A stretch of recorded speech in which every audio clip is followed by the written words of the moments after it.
Welcome to Kent Union's Risk Assessment e-training module.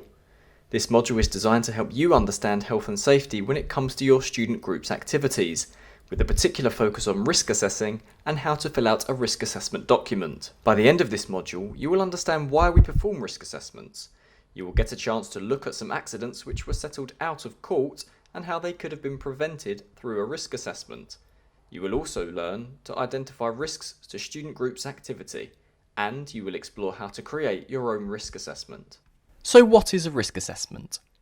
A risk assessment is a systematic process of evaluating the potential risks that may be involved in a projected activity or undertaking. That's the definition, but what does it mean practically? Imagine you're about to leave your house and nobody else is home. What would you do? You might leave a light on to make it look like somebody was in. You'd probably shut all of the windows and lock the doors to deter would-be burglars. Maybe you'd even set an alarm as a further security measure. As for yourself, you might have already told somebody you're leaving and when to expect you back. You'd likely take your mobile phone so that you could contact somebody in an emergency. All of this is a form of risk assessment, a dynamic risk assessment. You're assessing the risk, such as having your home burgled, and acting to mitigate that risk by locking the door. When referring to a risk assessment, most people will mean a physical piece of documentation which outlines the steps you have taken in order to do what we've just spoken about. This is what Kent Union means when we talk about risk assessments and ask student groups to complete them.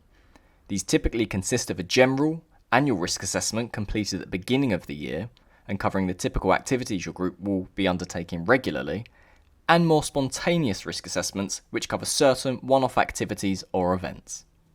Why do we carry out risk assessments? There are three main reasons: to protect others, to protect ourselves, and to protect organisational reputation. Nobody wants to endanger themselves by joining a student group, and by completing a risk assessment you can mitigate risk and reassure your members. Let's have a look at some real incidents which saw students' unions settle claims outside of court.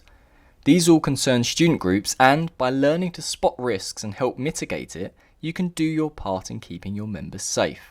First up is an incident involving a trampolining group. The student involved broke their wrist while helping to pack away a trampoline which was released too early. The claim was settled for over £63,000, and it was settled as there was no evidence of any training being given on how to safely pack away a trampoline. How could this group and their students' union have mitigated risk? For one, they could have devised a training programme for all members involved in setting up and packing away, and kept extensive records of this training and those who had undergone it. They should have also completed a risk assessment which included the need to check equipment thoroughly before each session. Training is an important part of running a safe student group and should be used alongside a risk assessment. If you feel your group is undertaking an activity which needs training, then please get in touch with your relevant staff contact who can help you devise and log training in order to keep your members safe. Next up is a case of a trip and a trailing wire. A settlement of over £7,000 was paid out after a member of the public tripped over a sound cable taped to the ground at a rag bungee jump organised in conjunction with an external company. This case was settled as it was foreseeable that somebody could have walked over the area and the cable was stuck with black tape to dark ground, making it hard to see. Now, while the external company had completed a risk assessment and also been the ones to tape the cable inadequately, there was no documentation to show who had made the decision. The students' union could have prevented this by ensuring documentation was available which clearly stated where responsibility began and ended with the external organiser. If your group collaborates with an external party, then ensure they have completed a thorough risk assessment and send this to your relevant staff contact before commencing the activity or event. Another handy tip when it comes to cabling is to always tape it down using bright coloured tape and pointing out that there is a trip hazard through the use of visible signage. Our final case study involved a student falling from the top of a climbing wall after a safety rope snapped. The settlement cost the students' union over £221,000. It was settled as the rope which snapped had been donated to the students' union and no history of the rope and its inspection checks was provided. An inspection of the rope post-accident showed that it had deteriorated and, on top of this, was actually the wrong sort of rope and should not have been used in the first place. This accident could have been prevented by ensuring a thorough equipment inspection system was put in place. If your group is inspecting equipment prior to its use, make sure this is accurately documented and signed against by the person who carried out the inspection. A further way this risk could have been mitigated would be for clear procedures for the reporting of faulty equipment to be put in place. By accurately risk assessing and implementing systems to prevent risk, these students' unions could have saved themselves hefty payouts, but, more importantly, people would have not been put at risk and injured. So now you know what a risk assessment is and some ways that its use can prevent an accident. It's time to look at how you actually risk assess. You need to think of the following 3 things as you begin your risk assessment. Firstly, hazard. A hazard is anything that could reasonably cause harm, such as toxic chemicals, electricity, or working at height. In order to spot hazards, you need to visit the location that your activity or event is due to take place and think carefully about the specifics of that activity or event. Secondly, risk. Risk is the chance, whether high or low, that somebody could be harmed by any hazards present, together with an indication of how serious that harm could be. Third and finally, you need to consider how to evaluate the risk and put control measures in place. Health and safety law requires us to do everything reasonably practicable to protect people from harm. You now know what to look for and considerations to make when completing a risk assessment, so let's fill one out. Imagine you are completing a risk assessment for a film shoot. The first hazard you might identify is that there will be trailing wires present. You would put this under the hazard section. Under the next section, you would put how this hazard could cause harm. In this instance, it would be injuries from tripping and falling, such as bruises or fractures. You then identify how risky this hazard is by considering the risk level, which is how likely the hazard is to cause harm and how severe the injury might be.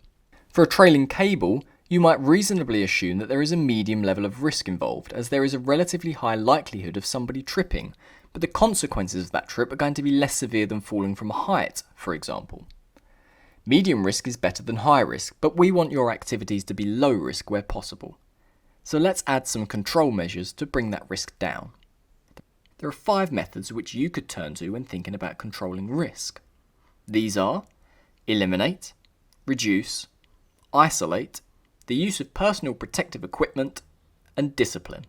Back to our film shoot and the risk of tripping over a trailing wire. If we're indoors, the wire might be connecting one of the cameras to a plug socket in the wall. We can eliminate this risk by using wireless cameras and removing the possibility of tripping over its wire. If this isn't possible, then we can at least reduce the risk by taping the wire down, using brightly coloured tape and placing signage up, notifying people that there are trip hazards present. We could also isolate the risk by cordoning off the camera and camera operator using a barrier in order to prevent anybody from putting themselves at risk of tripping in the first place. If the shoot were outside and we turned our attention to the safety of crew members when exposed to the elements, then we can use personal protective equipment to control the risk. By issuing crew members with warm clothing, you control the risk of exposure to the cold. Finally, we can train those present correctly and keep accurate records of this training, thereby exercising discipline. By ensuring crew members are well trained, we can help mitigate risk by decreasing the likelihood of an incident happening through ill preparedness. Once you have evaluated the risk and filled the previous columns out, you must sign to say that you have completed the risk assessment. Remember, all student groups must complete a risk assessment for any planned activity or event, and this must be approved by Kent Union before it is allowed to take place. We will need 14 days notice in order to approve risk assessments due to the volume that we receive. Now that you've completed your risk assessment, you should think about other ways to help mitigate risk. We recommend all students download the University of Kent's Safe Zone app. If you're travelling off campus, then you should also fill in a trip list, which can be found on the Kent Union website and your dashboard. It's important to fill a trip list out so that both Kent Union and the University of Kent's campus security team are aware of your intended whereabouts when undertaking an activity or event away from campus. It's also extremely useful in the event of an incident, as next of kin and emergency contact details are included and can be used when necessary. That's it for the risk assessment module. It's time now for a quick quiz to test what you've learned.